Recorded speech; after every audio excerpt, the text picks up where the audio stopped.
it has the schema and then it exports the data using BCP, packages it into one file. So when you import a backpack file, what happens first is the schema is created and then the data is imported into the database. Alright? Now there's something called DACPack as well. Someone on this side who could say what DACPack is.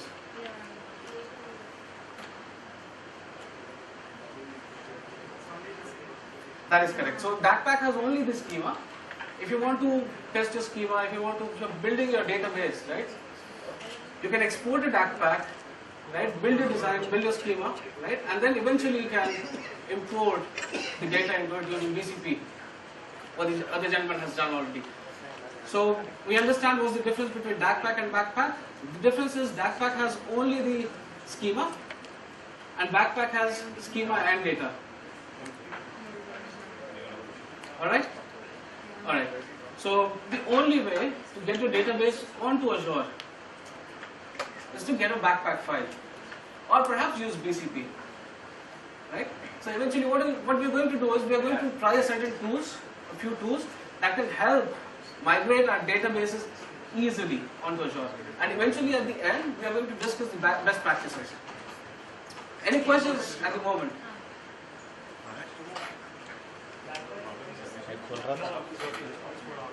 Backpack is not a snapshot. Backpack, it does not give you a consistent file.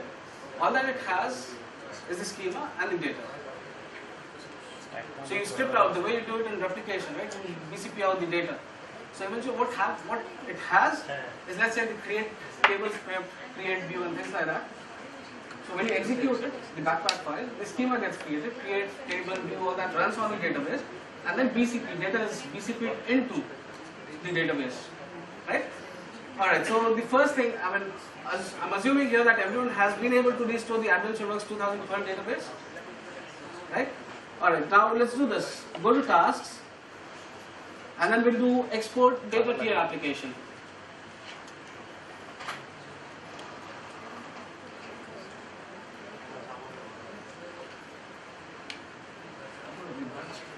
Backs.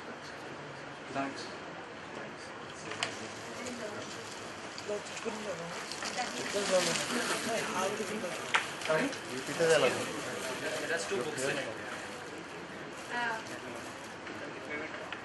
No, just for you. Books. No, books.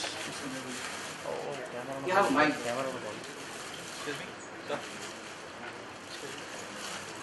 Excuse me? Now a couple of goodies here. The maximum number of questions get the badge, and then good answers get the book here. Alright, so let's do this. Click on export data to your application. So the options that we have here are extract data to your application, deploy database to SQL Azure, export data to your application. So extract, the first option that you see out there, it just creates a DACPack file. Right? The second one, what it does is it does a backpack and then it does an import onto the Azure database as well. The third option is what we're going to look at now. It's the first step. We want to see if our data is clean. Our database is clean and it can be imported into the Azure database successfully or not. Right? So what we're going to do is we're going to create a backpack file. Click on export data to your application. So the option that you see out here is you can save the file to local disk and then import it to Azure, or you can save to Windows Azure storage. So for simplicity at the moment, what we're going to do is we're going to place the file onto local disk.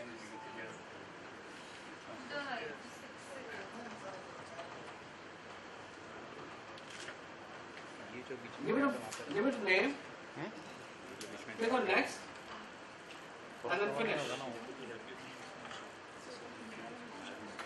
While we speak, the data is being extracted into the backpack file, and then there is an error.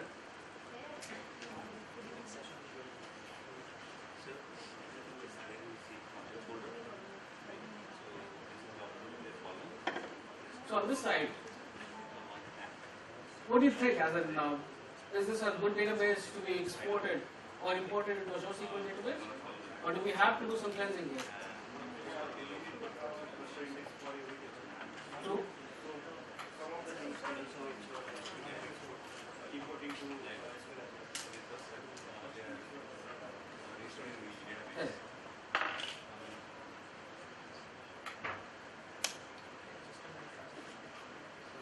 Alright, so as you said, there are plenty of restrictions, certain restrictions that are on Azure. One of them is the cluster index.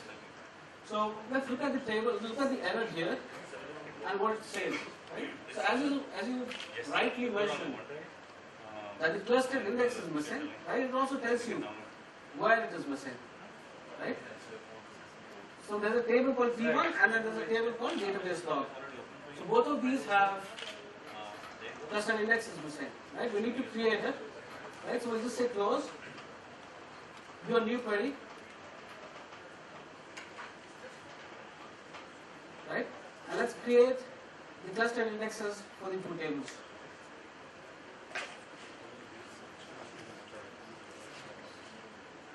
So if you look into the Word doc and look for cluster index, create cluster index, you'll find the command there. Open up a new query editor window and execute it.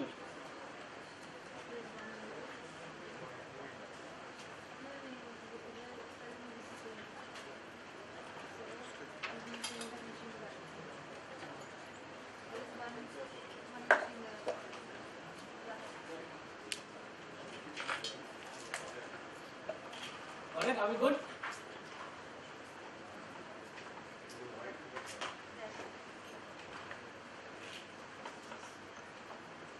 Alright, so there it is. So you have the cluster indexes created. Now what we'll do is we'll just run through the export one more time. Alright? Go to tasks and instead of export data to your application, what we'll do is we'll just say the new option that we have with SQL Server 2012 Management Studio is deploy database to SQL Azure. So you can directly deploy it. So what it does internally is it creates a backpack and then imports into the Azure SQL database. Go for it.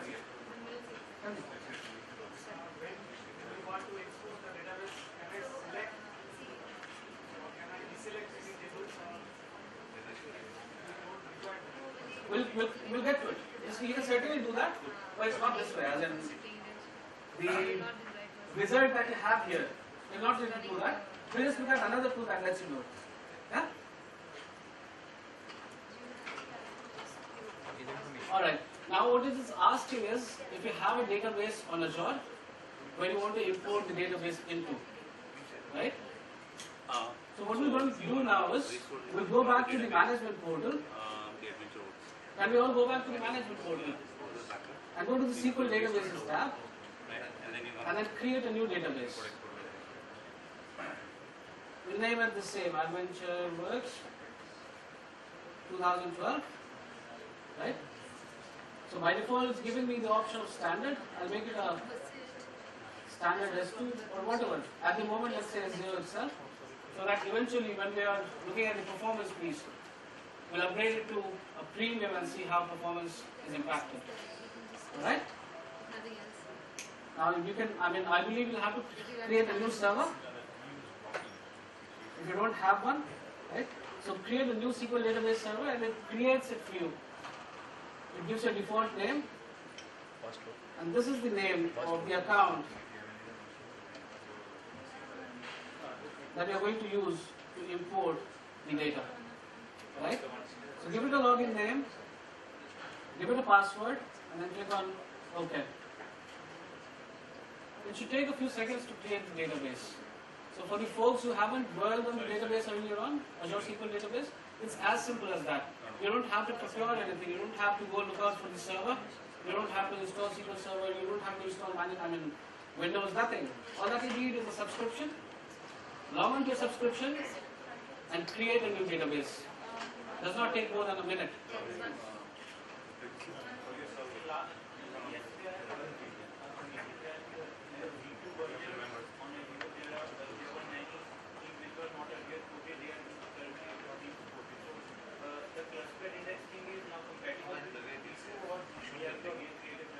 You don't have to. So, with V12, there's so many changes that have come up. As in, it's as good as on-premise. You don't need to create a clusters index. The DBCC commands are supported now. It's as good as, imagine it has a SQL instance on Azure, the new databases that you have in V12, right? It's in preview and that is why we did not pick up V12. We're just doing it at V11. Perhaps the next session that we deliver, it will be V12. And there are plenty more options that we have out there. For example, column store, indexes, partition, things like that. So it's all supported on the V12 databases. So for this session, we're going to work on V11, right, which is GA. V12, we're not doing it because it's still in February. That's it? Alright, so let's see if... So my database is online now, AdventureWorks 2012. And I'm going to give these, or before doing that, what I'm going to do is, I'm going to go to the servers. Let's look at the server that's hosting my database here, it's V9NA. So when you're connecting to the SQL Server database on Azure, only certain IPs are allowed to connect to it. You cannot have everyone connecting to it. So the IP that I'm using at the moment, I'll allow this IP to connect to the database. Right? So what we'll do is go to the server and then configure. Click on the IP that you see out there. This is the IP of your machine at the moment.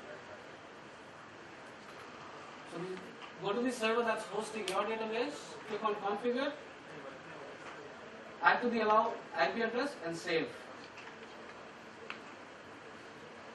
After this is done, we'll come back to the management studio, right? And we'll say connect. We'll connect to the database that we just created.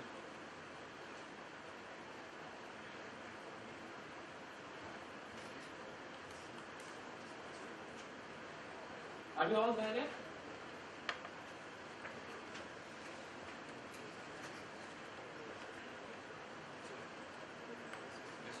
My database is created on the server, right? Okay.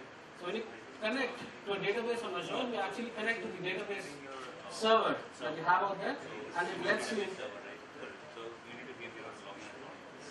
You want to use it for login. control C. I I always have a suffix of database.windows.net. Right? So it successfully let us connect. If IP is not a problem. That is my bad. I should have selected SQL Server Authentication. Enter the username that we have given and the password. And say connect.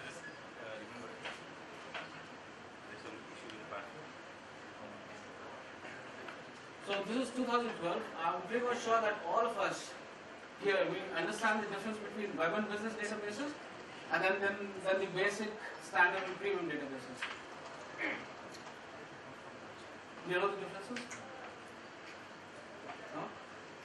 You know it, right? Alright, so for him, if you could explain as in what is the difference between the web and business and then the new tiers.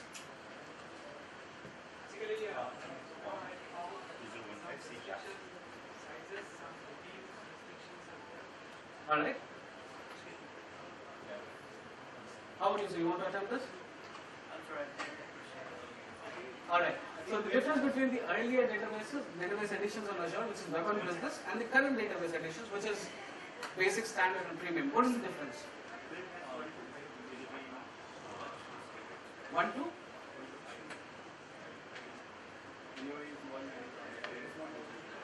That is with earlier databases, web and business. Okay, there's something called D2 that has been introduced, right? But essentially the difference between the previous editions and the current editions is the guaranteed resources that you have. So we all understand that on Azure, the database is created on a shared server, right? So all the resources that are being shared amongst databases. Let's say your database is on the same server as mine. And imagine if I'm taking up the entire resources on the server, right?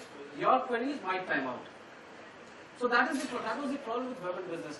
The only differentiator was database size, right? It could go up to 150 GB with the business edition, right? With the current editions, the performance is guaranteed. So how do you measure performance?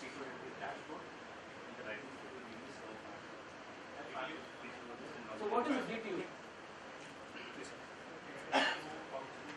Database throughput unit. So when you consider, let's say SQL Server on-premise, how do you consider the performance? What determines the performance of the server? And it depends on what? Query response time? Correct. So it depends on CPU, memory, the bandwidth that you have, and then the I/O. These are the major things that you consider when you consider a server performance, right? So it's a blend of, DTU is a blend of all these units. So the server that you have, right, there's no number given, it just tells you that it has 2000 DTUs. It's a relative number, right?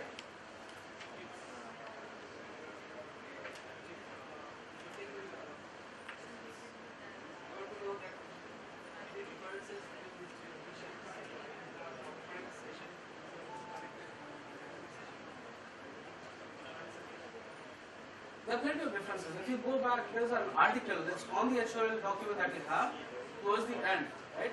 So it also tells you the number of active connections that you have, the current internet users that you can have, the transactions per second that you can have on different editions, the current new editions, and it is all guaranteed, right? So DTU is a confusing term as in what DTU is. So DTU is a blend of memory, CPU, I/O, and bandwidth, right?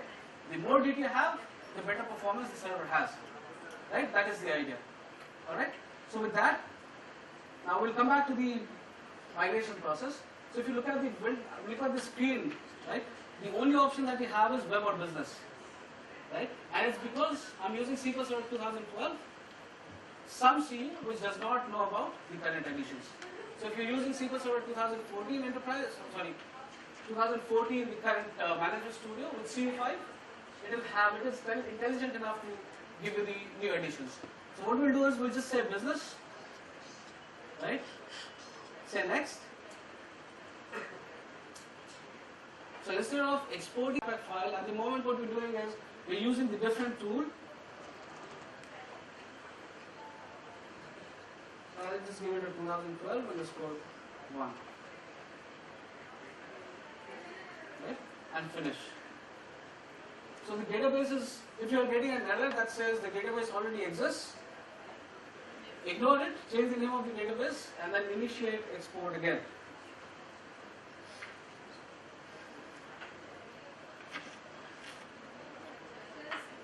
So I'm still counting the number of questions that are coming up, and the batch is still waiting there. Tell me, sir.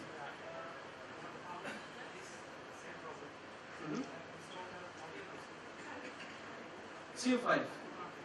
CU5, you have to install CU5 and that will give you the option. Yeah? Even in 2012, you have a cumulative update that supports it.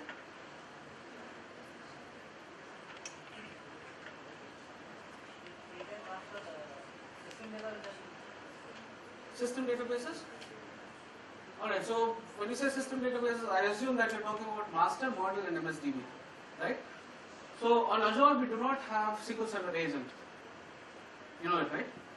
So MSDB is not something that you're looking at. Let's say you're looking at master. You cannot. The system databases, you cannot export to Azure. So you have to strip out the logins and then create your own users out there.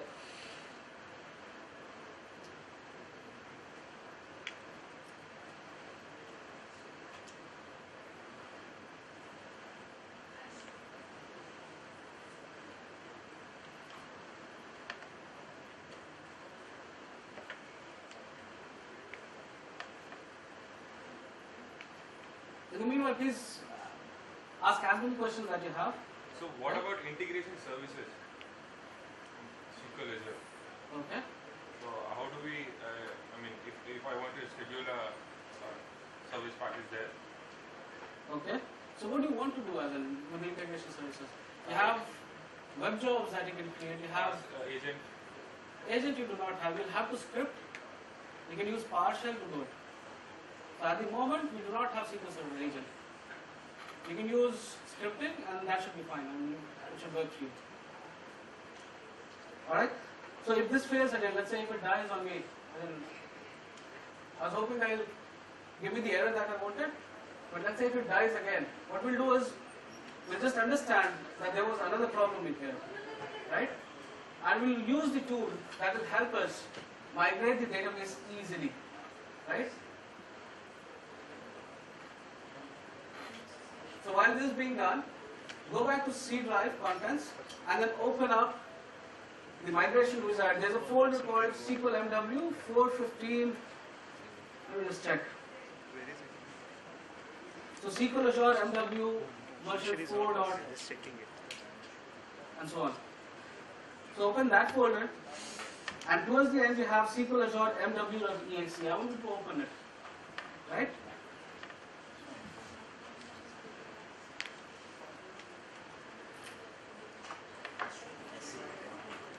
Go for it.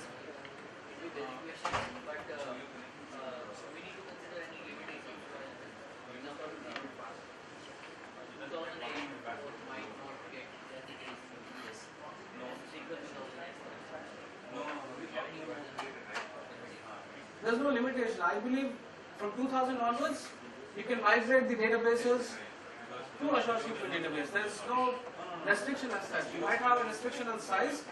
The maximum database size in Azure is 500 GB with P3.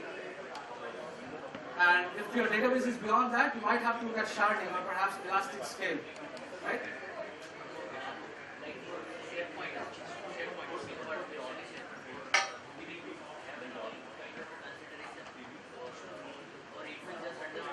SharePoint is nasty, as in SharePoint is very nasty. I've learned that if I change anything on SharePoint, right, SharePoint database, the SharePoint site has problems. So you'll have to test it thoroughly, as in when you're moving to SharePoint databases, I believe there'll be a lot of glitches out there. You have to test it thoroughly. SharePoint databases are nasty, as in you cannot test it moving like that. Your question, sir.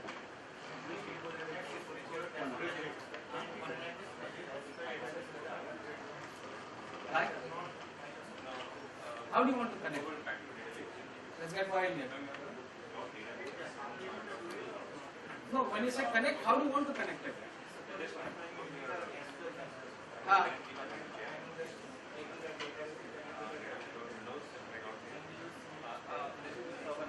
Absolutely, you can do that. So I wish I could show you an application. All that you need is a connection string. The way you connect to any database, right? Compatible with? Open source, I believe it could work if you have the right driver, right? So driver is what is your question.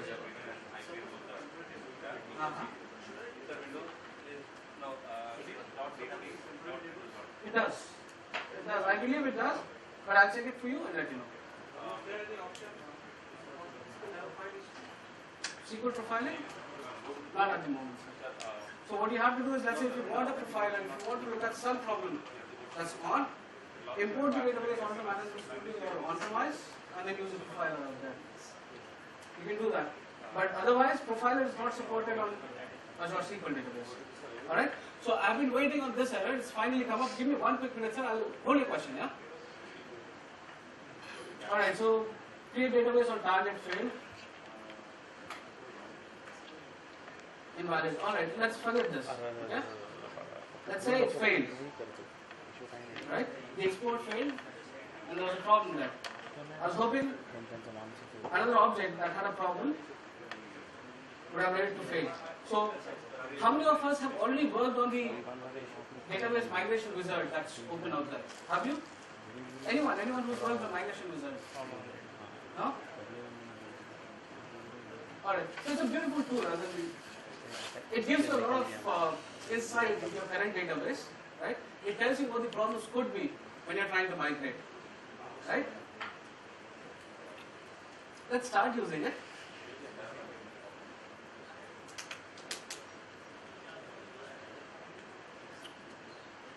So what I'm going to do is the second option, analyze or migrate, right?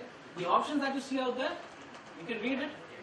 It's as good as it explains itself. Let's say if you want to analyze, just analyze a SQL profiler, trace file, to see what the problems are with the profiler trace, it'll tell you that, right? Similarly, if you want to migrate a T-SQL file, it can do it for you. At the moment, I want to migrate the entire database, so I'm going to select, analyze or migrate, and then database, and hit next. Right? Now, my local server is this is the source database that I'm going to give, right? Use Windows authentication, right? Click on connect, select the database that you want to migrate, read.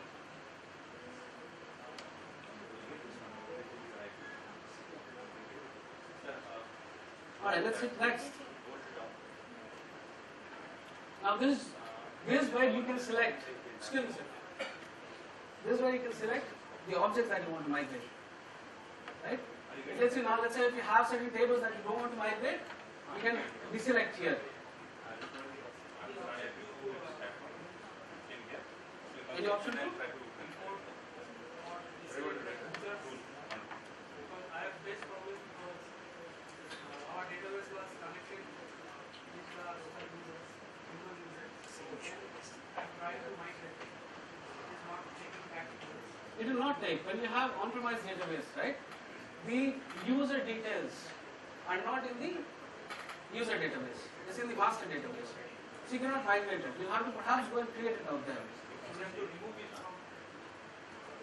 No, I mean, if you want to remove it from there, you can remove it, but otherwise, the system database cannot be migrated, right?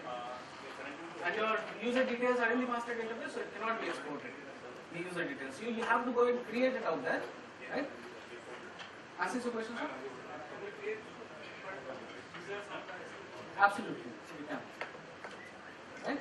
So what I'll do is I'll script all the database objects and see what happens here. And click on advanced, right? Please click on advanced for me, right? And within the options, select script table or data. Within the option, select table schema with data, right? So this is creating a backpack file for you and then exporting it. Alright? If I created just the schema, you'll understand what will happen. You just create the schema and then import it out there, right? So table schema with data. Click on next. Run through the wizard. Alright, it's going to create the SQL script. It found a problem for me. So this is the problem that I was hoping to see, as in when I was doing the export the second time, but it has pointed it out for me. And it's very quick. It's reading through the schema. It's exporting the data. And once it is done, we can get on to the next step. So at the moment it took about 20 seconds. Right? Read through the script file and see what problems you see out here. So there's another problem. It says backup is not supported. So on Azure SQL database, the backup is automatic. You cannot take a backup. Do we know it? No? Anyone who knows how backups happen in Azure? I'll not give you a background. Alright, tell me. They are continuously taking the backup. So three replicas of servers. Come again, sir? 3 replicas of each of your database and at counting time recovery to restore your backup. Lovely. What else? You're saying something. Alright, sir. So, as I said, it happened with Web or Business, right? You had multiple copies created for one single database, right? So with Web or Business, imagine how good it is when you compare it with on-premise. When you create on-premise, you have to manage your own backups. You have to set up clustering, let's say, or mirroring, log shipping, if you want high availability. But on Azure, it's taken care of just like that. So when you create a database, 2 more copies of databases exist, out of which one is in synchronous commit mode, and then the other one is asynchronous. So at any moment you have at least 2 databases that has the same data, right? This used to happen with Web or Business. At the moment we have the new additions, wherein we have your backups taken automatically for you. As in, you do not have to configure backups. Every week there is a full backup taken. Every day there is a differential backup, and every 5 minutes there is a transaction log backup. So if you want to, if you have broke the database by mistake, if you have made a change and you want to revert it, all that you have to do is do a point in time restore. And it's all GUI. As in, you go to the GUI, I'll show it to you if there's time, and say up to what time you want to restore the database to, and it will restore it for you. So point in time recovery is supported now, yeah, which wasn't possible earlier on. Alright, so I see here that there are problems with my database, right? This is one. Backup is not supported. Let's run through the script and see if there's another problem. I have two questions, one from you and the other one from him. We'll take it. Last 5-10 minutes, we'll discuss on it.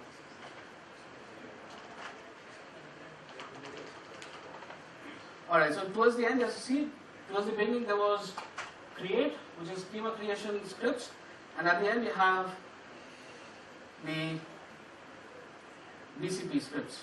So what I'll do is I'll just edit the script out here if it lets me.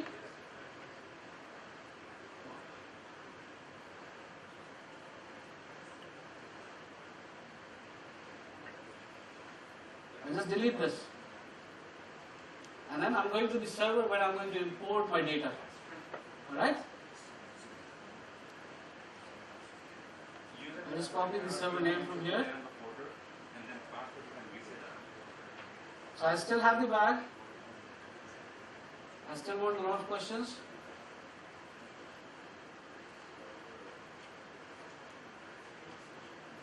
Huh? Alright. Thank you. So give your user ID with the server name, give the password.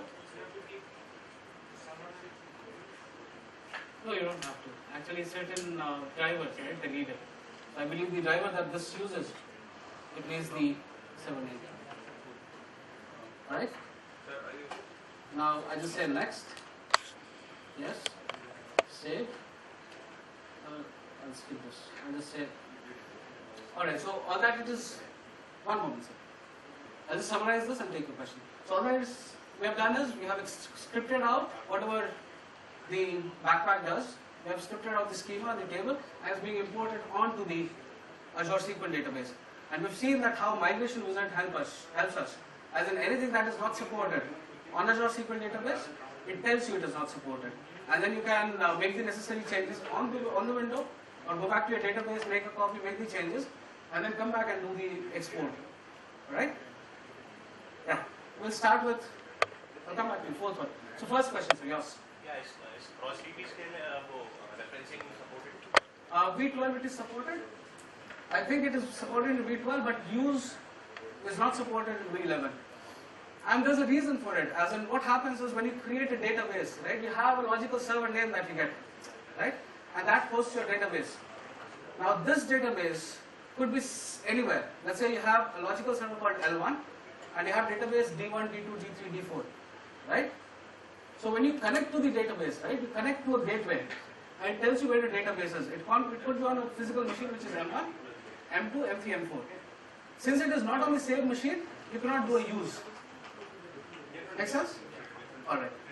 Next question is yours. Can we mandate logins, user access with the script? So we just discussed, as in master database is not something that you can export, so it's not possible at the moment. You said that at point of time, the data is committed to two places, two servers. Correct. So, will that impact my performance of my? It does at times, yes. So, how much it may impact? Because suppose my server is like it's busy too much and it's making two copies at the same time. So, how much will my application be? It depends the amount of transactions that you're doing. So, the So transactions. how to avoid? Suppose your application is having a high transactional, there are n number of transactions going on. Correct. So what measures you can take to avoid such? Okay, so with web and business, I'll start with web and business and then get on to the new tiers, right? With web and business, there's something called SC REPL commit. That's a wait time. So what happens is when you're committing a transaction, right, it gets committed on the secondary, right? Now since it is waiting on a slow secondary to commit, you get the SC commit, whatever I just said, that wait time, right? And that impacts the performance of your query, right? This is taken care of in the new editions, which is basic, standard and premium. So the new editions, you'll not see the problem with the syncing up. But the old editions, when you have web and business, right, you'll see the problem. And it's not just because of your transactions, it could be a problem because of someone else's transactions. Because your database is on a shared server. Imagine someone else is doing a lot of transactions, and there's SC REPL wait, even your transaction has to wait. Make sense? One second, the next one is here somewhere.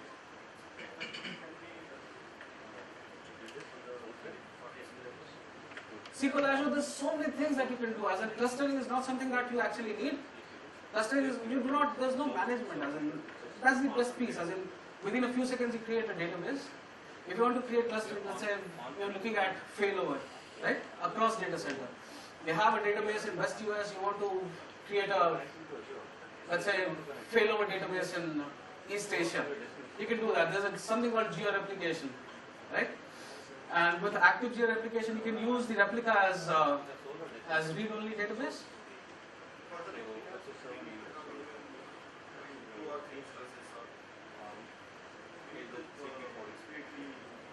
You can have one, or you can have up to 4. So, Take the backup during the off time. When the SQL server is not busy, can I choose an off time when this SQL automatic specify database? so that is what I'm saying, sir. You do not have to manage anything. It's taken care of for you. So the backups are happening at its own schedule. Say if you're able to connect. Problem is sometimes writing that while backup is occurring, the query starts slowing down. Correct. Because the data is maybe very large. So if you are taking the backup automatically, as the query will be slowed down, connected, right? It could be, yes. So is there no solution for this? Not at the moment. We do not have a schedule. You cannot define a schedule for backup. Do we have a RML facility in Azure? Like if I have to migrate from, I use the RML when I'm migrating from 2008 R to 2012. So I use the RML feature. It's a replay markup language to change the performance kind of thing. So RML, when you're saying, do you use Nexus as an, how do you do it? We have a trace and we replay it against the 2012 and check the performance and then we migrate to 2012. So I'll have to think about it. Give me a few minutes, sir. I'll come back to you. Yeah? We have two databases within the same server. Correct. Can we cross query? No, you cannot. So as I said, your database is in the same logical server, but physically it's on different machines. So at the moment there's no solution. You cannot have cross database queries running. With V12 you can. Right? Because You have a we can question. use lake servers, because we can use lake servers from on-premise to SQL. You can.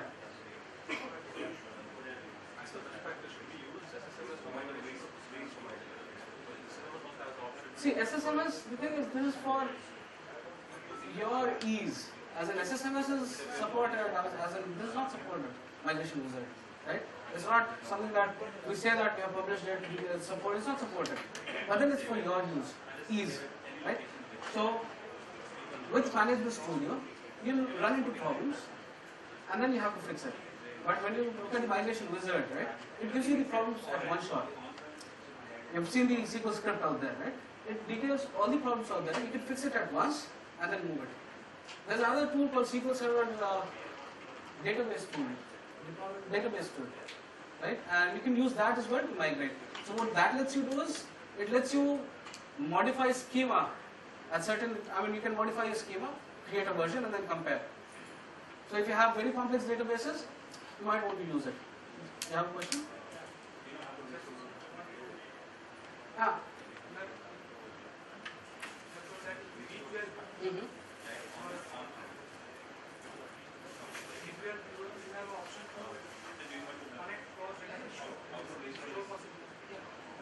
Come here, sir.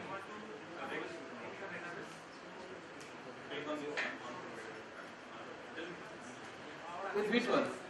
So V12 is out of scope at the moment. So let's not discuss V12. We'll just stick on to V11. Yes. You are talking about use certain database, cross database queries? It is. Yeah.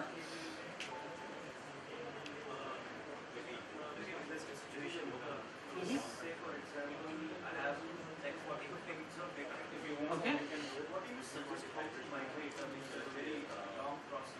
Correct. Correct. Absolutely. We'll answer it right away. So if you wait another 5 minutes, right? I'll just walk you through what's happening here, but we'll certainly answer that. Right? I am on my, I hope this is the database. Just refresh it. Give me a couple of seconds. I'm trying to refresh. Yeah, go for it. How to access those backup databases which are taken? I mean, you said like there are 2 or 3 replication databases which are created every moment. So how do we get the access to those databases? You cannot. It's internal. So let's say, okay, is there a way to take a backup? Oh, we can't take, right? I mean, we can't export our database as well. You can export the database. We can do that. So if I want to restore that database into some other database, let's say I have a test database for the Correct. same product, I mean database. Correct. So how do I do that? So it's very simple. As in, you go back to the management portal. Right? Now, let's look at the database that we have here.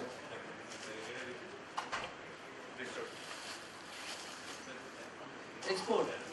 Okay. Right? This will give you an exported file. It's doing it on my blob storage. Let's say I want to do it on my East Asia. Give it a container. Let's say backup container. I don't want to run it again, so the performance of this will go bad. Okay. So what I'm doing is, from the database that I have in Azure, okay, from the database that we have in Azure, I'm going to export, Okay. right? And similarly, you can import, create a database and then say import. From the same container. Same portal, same file that you have just created. Brilliant. Alright, so I've got 5 minutes here. We'll quickly rush through the 50 GB database question. This is a lovely question, right? So the question is, let's say if you have a 50 GB database, right? And considering the bandwidth, how do you efficiently move your database onto Azure? Right? Anyone has run into such problem earlier on?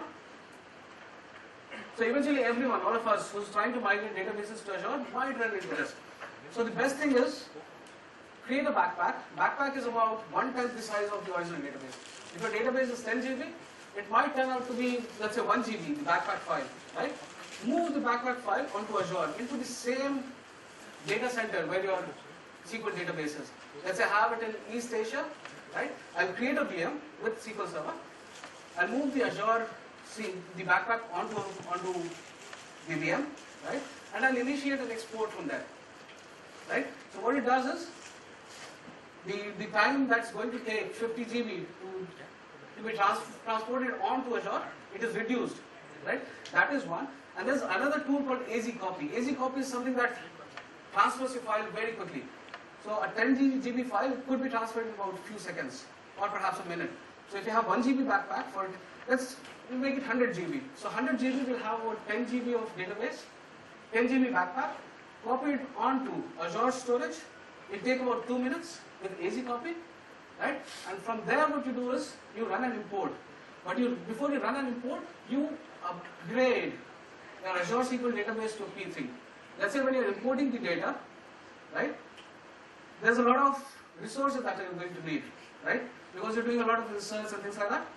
So you need to be on an edition that has a lot of resources. Let's say if you have basic, you'll keep on waiting on certain resources. And it might take about 2 days to import. So you upgrade your database for the import time to P3 so that you have a lot of resources, and then initiate import, right? So the 100, let's say 100 GB database that we have, if you do this, right, it could be imported in about 2 hours, right? There's another thing, wherein let's say if you want to have a downtime of 15 minutes, let's say, right, and you want to have hundreds of GB of database onto Azure, there's something called data sync. So what data sync does is it lets you sync up your on-premise database with the Azure database. So after it's sunk, you can fail it over. You can change your application connection string to point to the Azure database. Any other questions that you have, sir? What kind of jobs do you want to schedule now? No, no. We have seen an option for auditing. Correct. Correct. So technically possible to data-wise program change or forward data. Actually, in our discuss how we can write tables to track the data was changed in audit software. So it's same thing with auditing, as in if you want to see who has changed the data, I believe auditing does it for you. If I want to track the whole data. Create backpacks. If you want to do that, record wise, again you'll have to use a certain different tool, but auditing might or might not. I haven't tested it. I'll have to look into it. But there are certain other tools. For example, let's say you have a backpack and then you take another backpack at a certain time. You can use table diff to look at the record differences. Table diff is another utility. And there's another thing that had. Alright, sir. So, any other questions? Yeah. We'll take. As you said, we don't have backend in Azure. Correct. So where we can schedule that? Use PowerShell scripts, sir. Yeah? Is there any budget classification moving No. Migration as in, imagine we are doing a backpack, right? It does not, when you do a, let's say, backup on SQL Server. So let's say you took a backup on 2008, you cannot import it onto a, restore it into 2005. That's a backup file. This is a backpack file. It is platform independent, let's say. Right? You have schema script and you have database PW. So there's no point as in versioning it. There's no dependency on version. If you have a backpack file, you should be able to restore it out there. Last question? We'll take last question and then probably will be outside to answer any questions. Absolutely. So one last question we'll take here. This backpack also contains a transaction log file. No, it does not, sir. So what if my recovery model is full, right? And there is a huge transaction logs lying, and my set is small. Transaction log files are this big. So how this So your transaction log file is huge. Why is the transaction log file huge? That's the question to be asked. So basically because our recovery model is full. Full. It depends on, let's say if you have a recovery model which is full. Not taking the backup. Recovery model is full. So now my database size is like say 2 GB, and it may be possible that the transaction log could be as 8 GB. So your data is, the committed transactions is all there in the database, right? Transaction log file is just waiting on a backup. After that, it will be truncated, right? Let's say if you have a huge transaction, if you have a long transaction running, right? You still have the transaction log huge. So all I'm trying to say is you have your committed data already within, when there's a checkpoint, the committed data is within the SQL database. When you BCP out the data, it comes from the MDF file. It does not touch the log file. Make sense? And that is why the consistency is not guaranteed when you do a backpack. Yeah? Alright, so with that we'll just end this session here. And thank you very much. It's been awesome as in the kind of questions that have come up. It was really nice. I'll be outside for the 30 minutes to any time that you want. We'll take the questions outside. Yeah? Love you all. Thank you very much.